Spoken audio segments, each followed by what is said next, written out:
commencer d'abord par encourager ceux qui font le bac aujourd'hui, les élèves qui font le bac, nos enfants. Nous avons décidé de prendre la parole aujourd'hui. Il faut le reconnaître. Depuis que le régime est en place, nous avons eu un temps d'observation. Parce que nous sommes pour le bien du Sénégal. Nous pensons que lorsqu'un régime vient de s'installer, il faut évidemment lui laisser du temps. Le temps de prendre ses repères. Le temps même peut-être de se guérir de ses balbutiements. Ce temps-là, nous avons décidé de le prendre. Parce que nous considérons qu'il y a eu une politique de rupture qui a été vendue. Dans l'opposition, nous avions des doutes. Parce que comme le dit le Wolof, lu feeñ ci sëy nuyoo na ci ngoro. Et comme kenn du foyee sëyum État, nous avons eu des doutes, nous nous sommes abstenus. Mais nous n'avons rien fait pour empêcher que la volonté populaire s'exprime. Aujourd'hui, nous avons des personnes qui sont élues à la tête du pays. C'est très bien. Et nous avons félicité le président de la République. Nous avons félicité l'équipe gouvernementale. Après, bien évidemment, il y a eu des comportements que nous regrettons fortement. Le Premier ministre, qu'on attendait sur des questions brûlantes, a préféré sortir pour s'attaquer à des fondamentaux de notre démocratie et avoir des comportements inexplicables. Des comportements qui peuvent se résumer au fait qu'il ne respecte pas les institutions, qu'il ne respecte pas les Sénégalais et qu'il n'a pas le profil de l'emploi. Il ne respecte pas les institutions. Bien évidemment, vous allez penser à l'histoire de la DPG, la déclaration de politique générale. Il faut le dire très clairement. La déclaration de politique générale et ce qui se passe à l'Assemblée nationale, c'est deux choses différentes. Il faut évidemment les dissocier. Pourquoi? Parce que la question de l'Assemblée nationale concerne les députés. Un règlement intérieur de l'Assemblée nationale, ça concerne les députés. La déclaration de politique générale concerne le Premier ministre. L'article 55 de la Constitution dit que le Premier ministre nommé fait sa déclaration de politique générale devant l'Assemblée nationale. Où se trouve l'article 55? L'article 55 se trouve au titre 4 du gouvernement. Il faut voir les titres au niveau de la Constitution. Titre 3 du président de la République, titre 4 du gouvernement, titre 5 de l'opposition, titre 6 du président de l'Assemblée nationale. Pourquoi ça se trouve au titre 4? Parce qu'il s'agit d'une exigence constitutionnelle qui s'adresse au président de la République, pas autre chose. Au Premier ministre du moins, pas autre chose. Monsieur le Premier ministre, vous êtes nommé. Allez à l'Assemblée nationale, faites votre déclaration de politique générale. C'est ça que la Constitution dit, qui est la charte fondamentale. Si le délai de 90 jours saute, il n'est plus tenu par les délais. Mais l'exigence constitutionnelle demeure. C'est ça le problème. Donc il faut les dissocier. Maintenant, si on prend l'exemple de l'Assemblée nationale, avant que je vienne sur les 3 points, nous n'avons pas l'Assemblée nationale que nous voulons. L'Assemblée nationale que nous voulons, c'est une Assemblée nationale au service exclusif des populations. Nous en avons parlé depuis très longtemps. Il y a toujours eu des individualités. Dans chaque législature, on va dire, oui, c'était un bon député, mais est-ce qu'il y a eu des mesures concrètes, des actions concrètes allant dans le sens de prendre en charge les préoccupations des populations? Ces actions collectives ont manqué. Et aujourd'hui, quand on parle de règlement intérieur de l'Assemblée nationale, c'est une loi. Ce n'est pas un papier, un truc, c'est une loi. C'est une loi. Et en termes de loi, la référence, c'est la Constitution qui dit que l'initiative de la loi appartient concurremment au président de la République et aux députés. Donc lorsqu'il y a une question liée à une loi, il faut une initiative. Et dans le cas d'espèce, l'initiative devait revenir aux députés à travers une proposition de loi. C'est aussi simple que ça. Donc que ceux qui sortent pour dire « oui, il y a un truc falsifié » et qu'ils sont députés eux-mêmes, demandez-leur est-ce que vous avez mis sur la table de l'Assemblée nationale une proposition de loi pour remédier à cette question. Maintenant, c'est clair qu'on veut profiter des perspectives. On anticipe sur les perspectives. Les perspectives, c'est quoi? C'est certainement la dissolution de l'Assemblée nationale, c'est certainement des élections législatives. On veut anticiper sur les perspectives. C'est pourquoi chacun veut diaboliser l'autre. La faute se trouve au sein de l'Assemblée nationale et parmi les députés. Tout député pouvait prendre cette initiative. Donc cette question, elle est claire. Pour que ça soit réglé, il fallait cela. Ça n'a pas été fait. Et si ce que nous avions vendu dans la coalition Yewwi Wallu s'était matérialisé au sein de l'Assemblée nationale, on aurait réglé beaucoup de problèmes. Qu'est-ce qui s'est passé?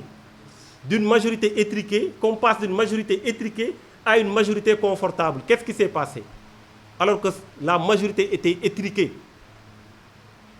Un député pouvait faire basculer les choses.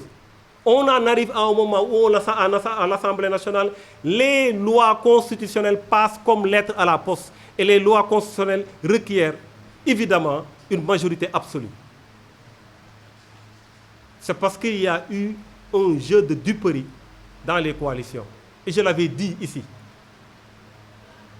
On me dit, oui, tu vas rater le train de l'histoire. Qu'en est-il du train aujourd'hui? Donc, je veux être clair sur ça. La responsabilité, elle est partagée. Il revenait aux députés de faire une proposition de loi. Et ils pouvaient le faire dans le cadre de la coalition Yewwi Wallu, comme ils ont fait pour bloquer l'Assemblée nationale. Ils auraient pu faire preuve de détermination pour qu'un règlement falsifié ne prospère pas à l'Assemblée nationale. Donc je voudrais être clair sur ça. Maintenant, la sortie du Premier ministre est regrettable. Elle est dangereuse. Elle a été faite au mauvais moment et sur aucune base légale. Le Premier ministre n'a pas à s'occuper de ce qui se passe à l'Assemblée nationale. La Constitution est claire. Tout mandat impératif est nul, article 64. Tout mandat impératif est nul. Même ceux qui se sont débrouillés pour faire venir quelqu'un à l'Assemblée nationale à travers une liste, un parti politique, une coalition, etc., n'ont pas le droit de donner des injonctions aux députés. Un député élu devient libre, devient député du peuple jusqu'à la fin de son mandat. Vous vous rendez compte dans le domaine de séparation du pouvoir qu'un Premier ministre puisse donner des injonctions, faire un ultimatum à l'Assemblée nationale. Heureusement que l'Assemblée nationale n'a pas répondu à cet ultimatum. Parce que je le dis, ils auraient mérité qu'on leur sorte tous de l'hémicycle. Un député ne peut pas accepter qu'on lui donne des ordres. C'est inacceptable. Donc je le dis très clairement, le Premier ministre n'est pas dans ses droits. J'ai entendu des gens, oui, il n'est pas dans ses droits. Il n'est pas dans ses droits. Il n'a pas à s'occuper des questions de l'Assemblée nationale. Maintenant, il dit, si vous ne le faites pas, je ferai ailleurs ma déclaration de politique générale. S'il décide de faire ailleurs sa déclaration de politique générale, évidemment, il ne sera plus le Premier ministre du Sénégal. On ne peut pas manquer de respect aux institutions et vouloir diriger une institution. La Constitution est claire. La Constitution ne se limite pas à dire que le président de la République doit faire sa déclaration de politique générale. La Constitution dit également, et le Premier ministre du moins, la Constitution dit également que le Premier ministre doit faire cette déclaration devant l'Assemblée nationale. C'est une exigence constitutionnelle. Donc sur cette question, il y a un défaut de respect, évidemment, des institutions que nous dénonçons fortement et que nous regrettons. Il y a aussi le manque de respect des Sénégalais. Pourquoi je dis ça? Nous avons élu des gens, des compatriotes, pour qu'ils règlent des problèmes. Les problèmes, il y en a à gogo. Dans tous les secteurs, il y a des problèmes. Partout. La question de l'emploi est là, les jeunes attendent. La question du secteur informel même, cette actualité est là. La question de la souveraineté alimentaire, la question de la santé, de l'éducation, ainsi de suite. C'est une grande bataille que le Premier ministre doit mener. Lui qui exécute la politique déterminée par le président de la République. On doit l'attendre sur quoi? Sur ces questions sérieuses. Au lieu de cela, il a préféré s'attaquer à des fondamentaux de la démocratie. La justice, la presse, l'opposition. C'est ça le manque de respect. Je considère aujourd'hui qu'il peut parler de justice. Oui, il en a parlé d'une manière scandaleuse d'ailleurs. Quand il dit qu'ils vont faire le toilettage de la justice, ils vont faire quoi? Ils ont fait le toilettage de l'exécutif. C'est normal. Même s'ils avaient promis de faire des appels à candidature. C'est normal qu'ils mettent leurs hommes. Mais la justice, ce n'est pas l'exécutif. Au nom du principe de la séparation des pouvoirs, un Premier ministre ne peut pas dire qu'il va faire un toilettage au niveau de la justice. Qu'est-ce qu'ils vont faire?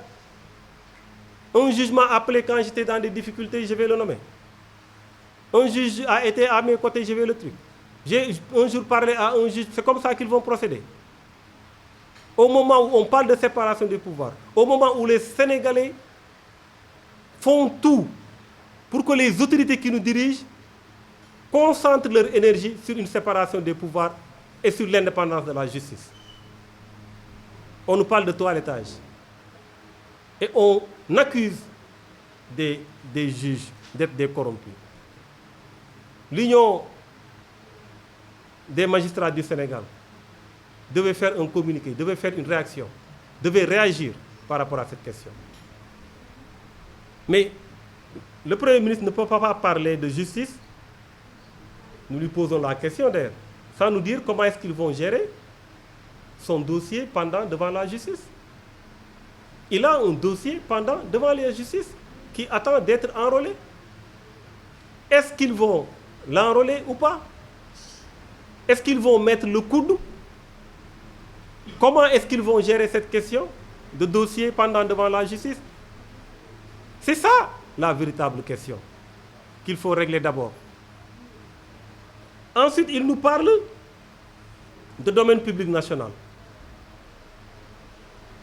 On l'a vu hier ou avant-hier à Anse Bernard décrier le fait qu'on ait donné à des promoteurs 1000 hectares, 2000 hectares, 5000 hectares, etc.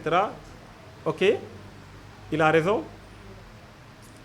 Ce n'est pas normal. Ce n'est pas normal. Il a parfaitement raison. Mais l'autre question qu'on lui pose, c'est quand sera-t-il de l'hôtel Azalaï? L'hôtel Azalaï est dans le domaine public maritime. L'hôtel Azalaï où ils ont séjourné pendant des jours, où ils ont fait monter leur quartier général, où le président de la République a quitté pour aller faire sa prestation de serment. Cet hôtel n'est pas dans 1000 m², n'est pas dans 2000 m². Cet hôtel a été construit sur 7000 m². 7000 m². Qui nous disent comment est-ce qu'il va traiter cette question. Comment on peut parler de presse responsable quand on a été condamné pour diffamation? Voilà autant de questions qu'on est en droit de se poser. C'est pourquoi nous lui demandons de respecter les Sénégalais, de se concentrer sur son rôle de Premier ministre. Mais nous avons aussi remarqué qu'il n'a pas le profil de l'emploi. Il n'a pas le profil de l'emploi. Il ne peut pas être, il n'en a pas les capacités. Et il l'a démontré. Le 9 avril dernier, le Premier ministre, le Président de la République, à travers la réunion du Conseil des ministres, a dit très clairement, a demandé au Premier ministre de faire un plan d'action gouvernementale. Il n'y a pas de plan d'action gouvernementale. Nous sommes au mois de juillet. Cela devait être rendu en fin avril. Nous sommes au mois de juillet.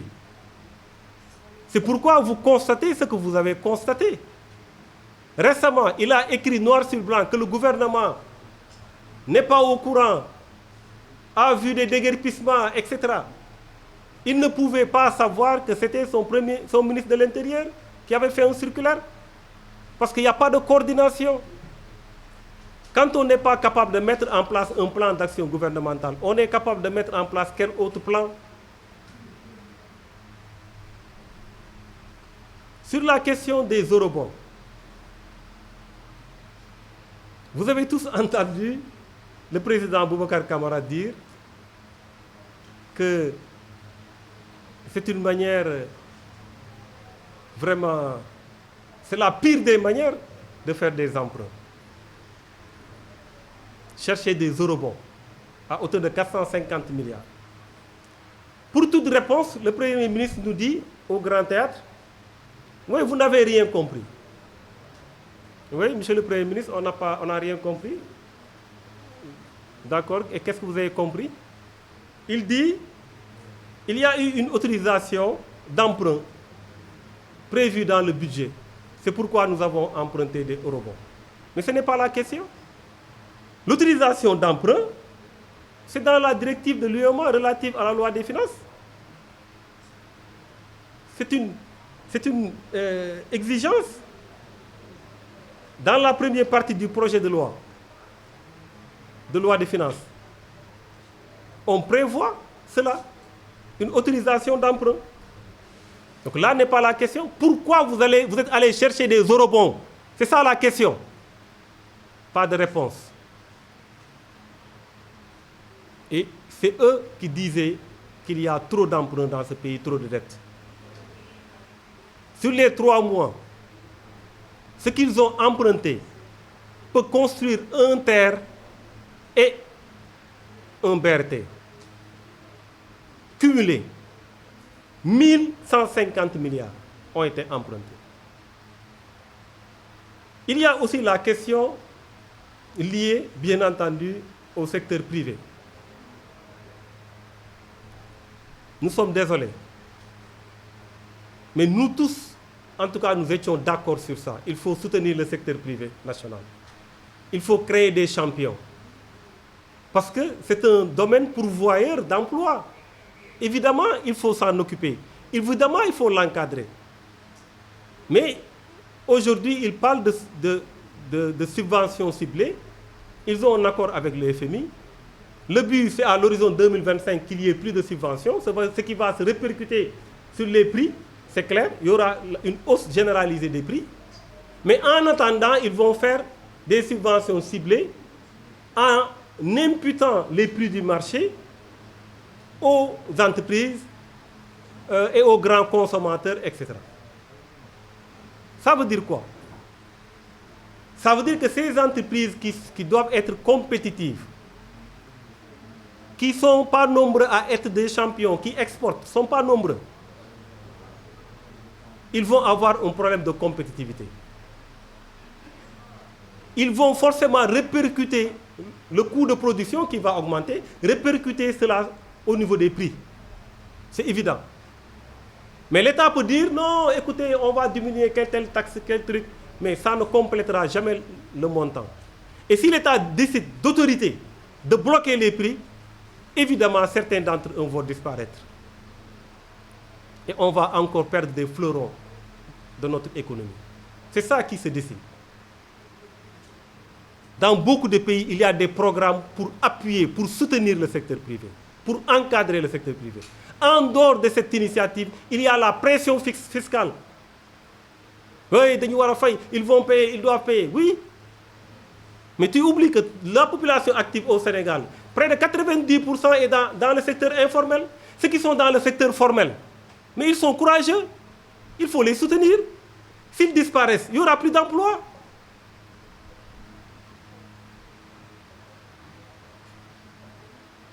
Mais ils ne le font pas. Et malheureusement, ça risque d'aller très loin. C'est pourquoi nous pensons, par rapport à toutes ces questions qui ont été évoquées, il faut que les Sénégalais se mobilisent pour un contre-pouvoir dans ce pays. Le pouvoir rend fou. Le pouvoir absolu rend absolument fou. Il ne faut pas donner de pouvoir absolu à une personne. Jamais. Ayez le courage de dire non. Ce n'est pas facile aujourd'hui. Parce que je considère qu'il y a deux catégories de personnes qui les soutiennent. La première catégorie sont des gens, des Sénégalais, des compatriotes, qui veulent la rupture, qui veulent le changement. Je l'ai dit tout à l'heure, les Sénégalais veulent le changement qu'ils n'ont jamais eu. Ils veulent que ça change. Même le président Abdoulaye Wade, quand il faisait sa campagne électorale, il disait « Sopi, Sopi ». Les Sénégalais veulent le changement, ont soif de changement. C'est très compliqué. Donc ces Sénégalais-là, évidemment, soutiennent tout appel allant dans le sens d'un changement. C'est normal.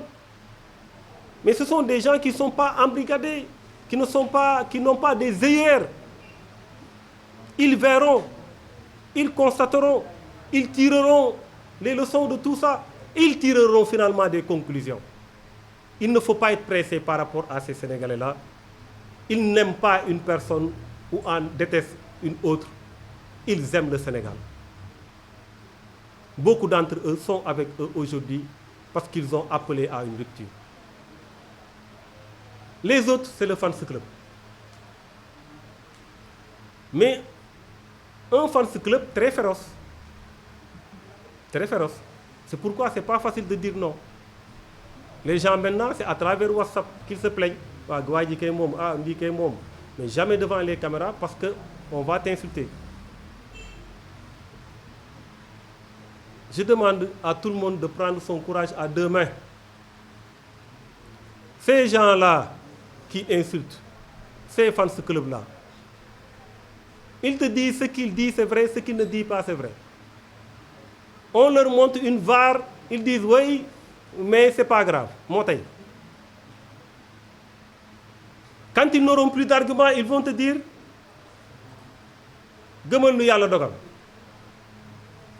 comme si le président Macky Sall qu'on a combattu n'a pas été à la tête de ce pays par la grâce de Dieu. Comme si le président Wade qu'on a combattu, le président Macky Sall, que leur leader également a combattu, comme s'il n'a pas été au pouvoir par la grâce de Dieu. Donc leur leader ne croyait pas en Allah.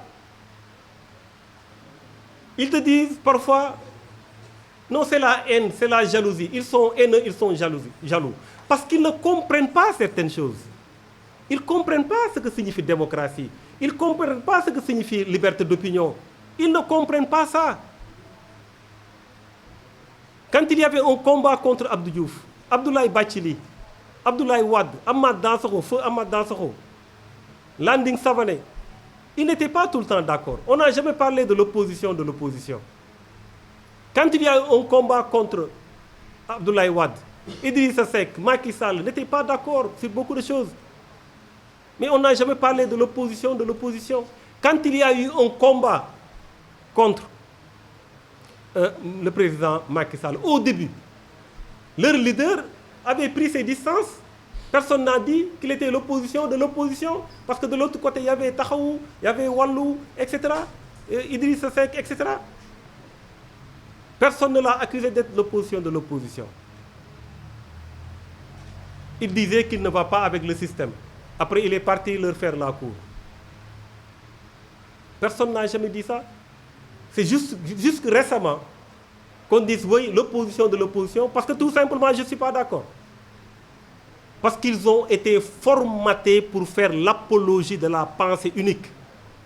Ils ont été formatés pour ça.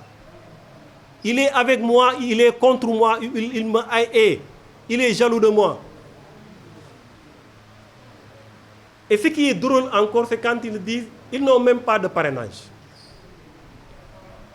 Ils oublient que quand le leader était député, c'était à travers le système du plus fort reste.